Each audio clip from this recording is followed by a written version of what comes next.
34번부터 50번까지는 재산보험입니다. 저는 개인적으로는 재산보험이 그렇게 어렵지 않은데 또 확인을 해보니까 재산보험이 쉽지 않다고 하시는 분들 많이 있는 것 같습니다. 그래서 근데 재산보험이요 오히려 앞에 1, 2편보다도 문제가 나오는 범위가 제한돼 있고 범위도 좀 적어요. 그러니까 여러분들이 시험 공략하는 방법, 우리가 이제 그 3편 중에서도 자동차 보험을 빼고 12문제, 그 다음에 우리 재산보험에서 예를 들어서 17문제, 그 다음에 앞부분에서 1, 2편에 나오는 문제들 중에서 여러분들 반타작 정도 한다, 이렇게 생각하시면서 공부하시면 60점 이상을 맞는 데는 크게 어려움이 없지 않을까, 뭐 이런 말씀을 좀 드리면서 여러분들에게 이제 이어서 설명 진행하도록 하겠습니다.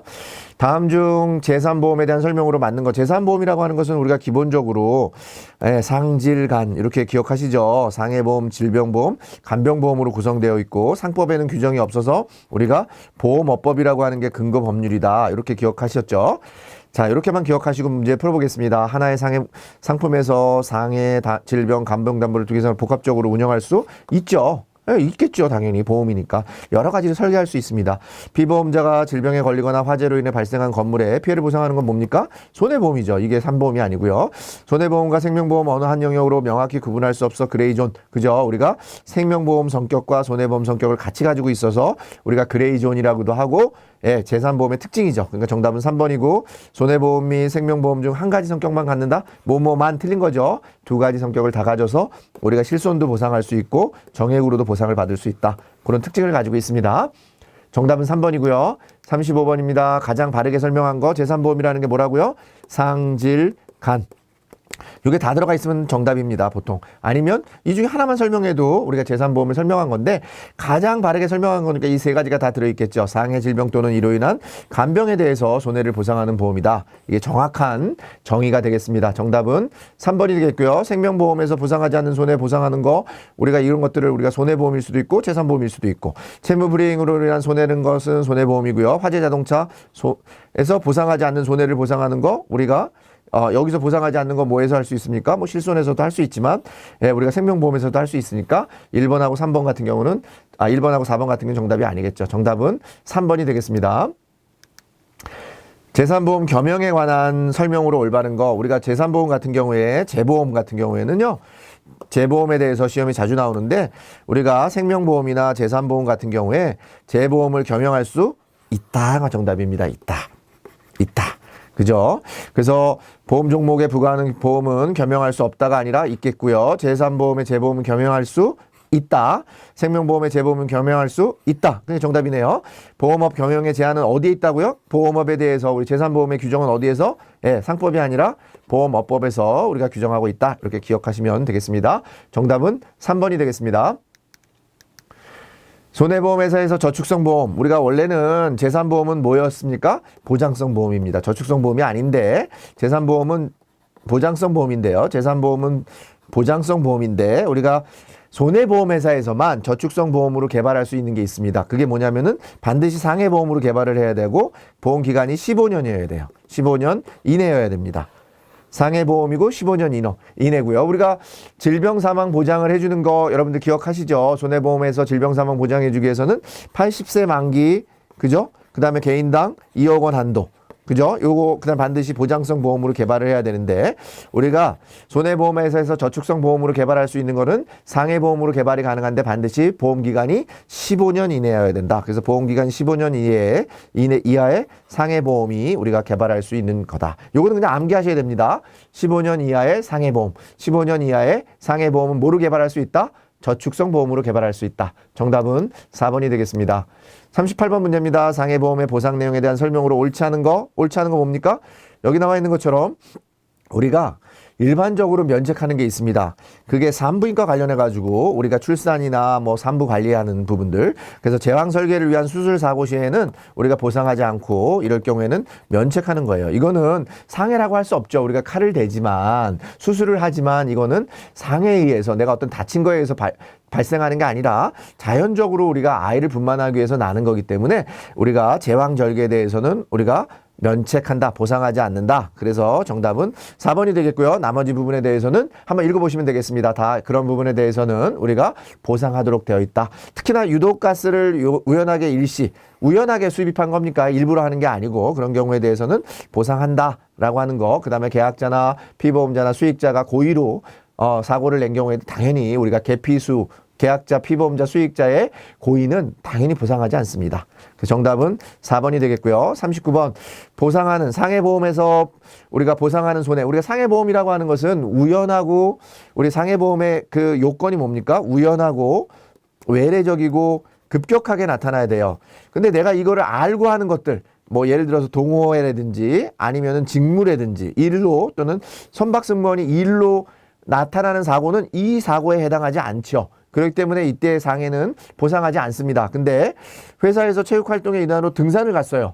이거는 우리가 정해진 게 아니고 우연히 갔으니까 우연히 가서 사고가 나면 당연히 보상을 해주겠죠. 그래서 정답은 2번이 되겠습니다. 40번 상해보험 피보험자가 탑승한 항공기가 우리가 이제 행방불명, 해난이나 우리가 실종이나 이런 것들이죠. 특별실종이라고 하죠. 이런 경우에는 어떻게 됩니까? 가족관계등록부에 사망으로 기재된 사망 연월일을 기준으로 사망으로 간주하고 있습니다. 사망으로 간주하고 있습니다. 그러니까 이건 죽은 겁니다. 이때 죽은 거다 이렇게 봅니다. 그래서 뭐라고요? 사망으로 간주하는 시기가 언제라고요? 예, 가족관계등록부에 사망으로 기재된 사망 연월일이 우리가 사망으로 간주하는 시기가 된다. 3번이 되겠습니다. 상해보험에서 한시장애, 우리 한시장애 요거 기억하시는 조건 이렇게 외웁니다.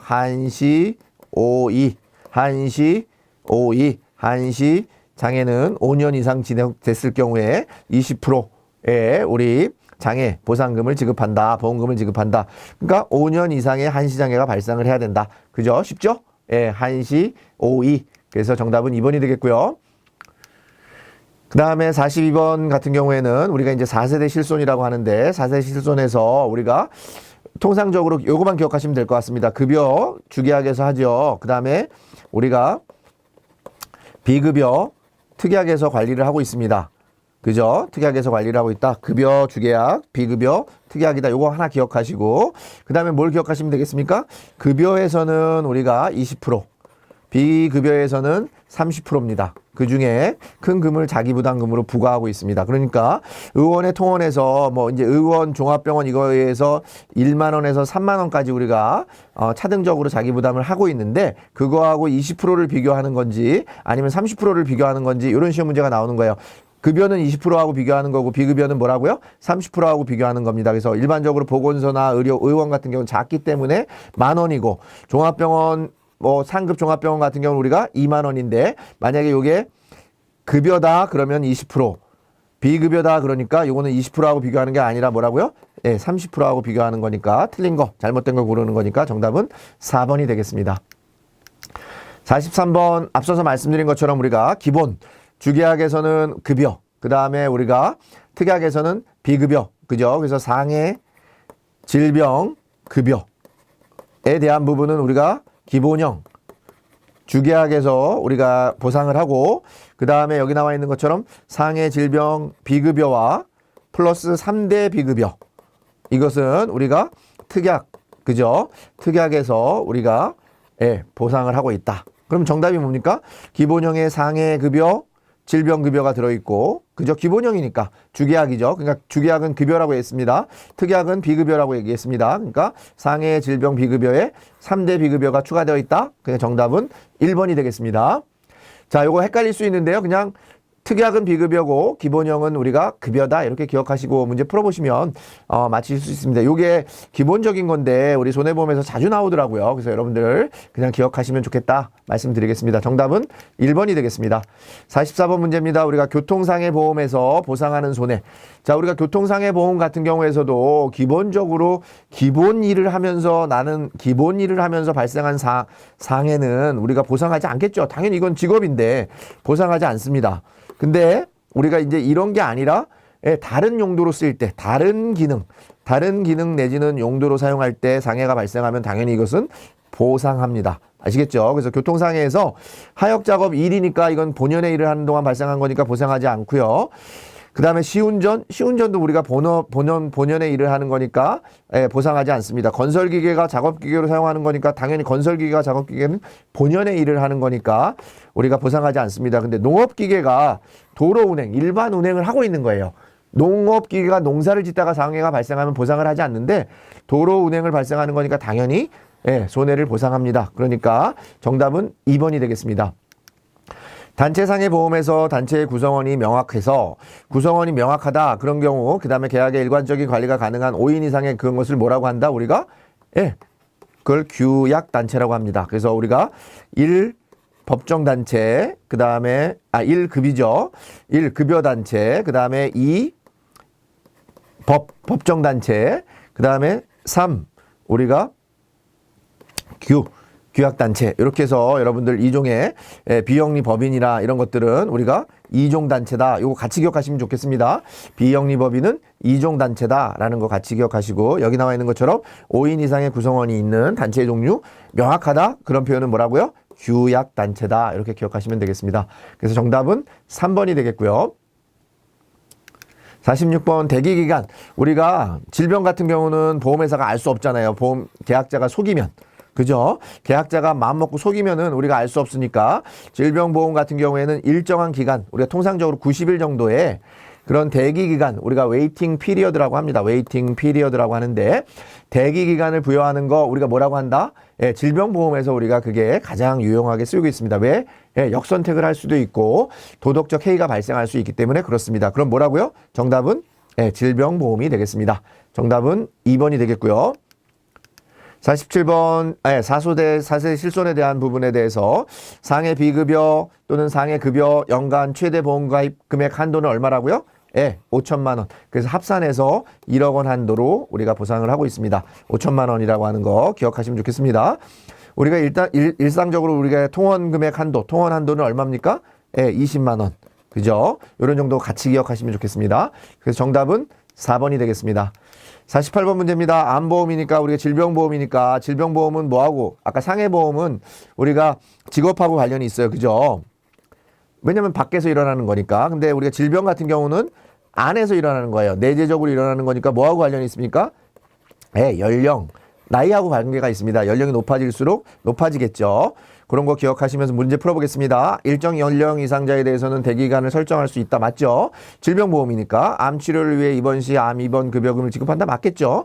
암으로 인해 50% 이상 장애 시 사망보험금. 우리가 사망보험금이라고 하는 것은 가능성이 없는 거잖아요. 근데 50%는 살 가능성도 있고 죽을 가능성도 있잖아요. 반반이니까 이럴 때 사망보험을 지급하면서 우리가 보험회사가 부담을 질 수가 없죠.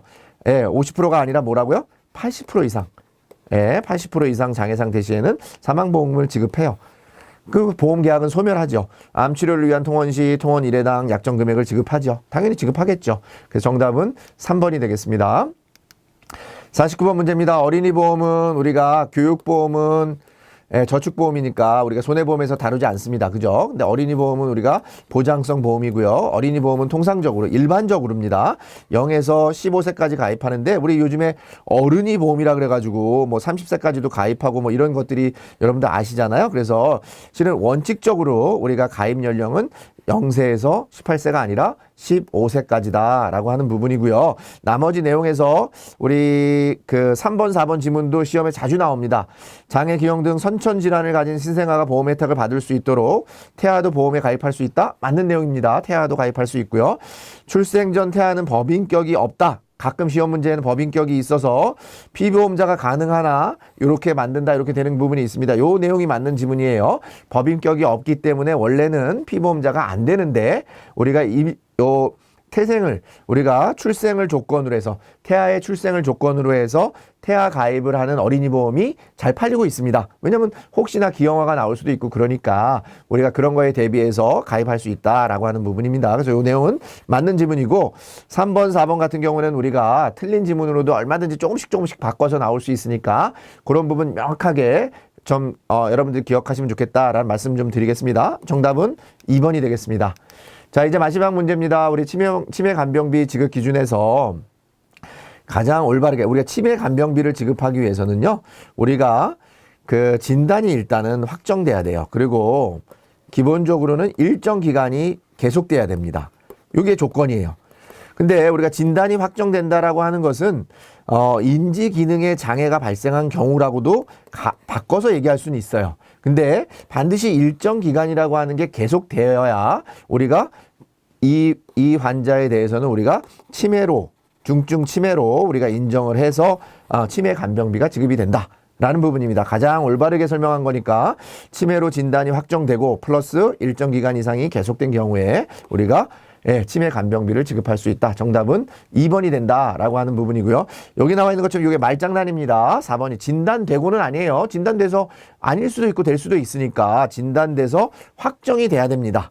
아시겠죠? 진단해서 치매로 확정되고 일정 기간 이상이 계속된 경우에 대해서는 우리가 보상하는데 이것도 그래서 요거는 정말 혼돈스러울 수 있죠. 그냥 넘어가면 4번으로도 찍을 수 있는 그런 문제가 있습니다. 이거는 다 맞춰놓고 틀린 문제가 되는 거니까 문제를 끝까지 잘 읽어주시면 좋겠습니다. 자, 이상으로 우리 4월 실전 문제 풀이를 마치보도록 하겠습니다. 여러분들 중요한 거는요. 기본적으로 일독은 좀 하셔야 되는 부분이 있고 전략적으로 만약 공부하신다 그러면 저는 아까 말씀드린 것처럼 3편에 퇴직보험까지, 퇴직연금까지 한 12문제를 공략하시고, 그 다음에 3보험을 공략하시고, 그 다음에 1, 2편에서 앞서서 말씀드린 것처럼 범위가 넓지만 주로 많이 나오는 부분들을 공략하시면 좋겠고요. 중요한 거는 우리가 시험을 보시는 거는 반드시 문제를 좀 끝까지 읽으시는 습관을 들이셔야 됩니다. 시간이 여러분들 충분한데, 문제 빨리 풀고 나가셔가지고 여러분들 뭐 하실 일 없잖아요. 그죠? 문제를 끝까지 읽고 보시면은 여러분들이 충분히 문제를 맞추실 수 있다라고 하는 말씀을 드리면서 4월 실전 문제 풀이를 마치도록 하겠습니다. 감사합니다.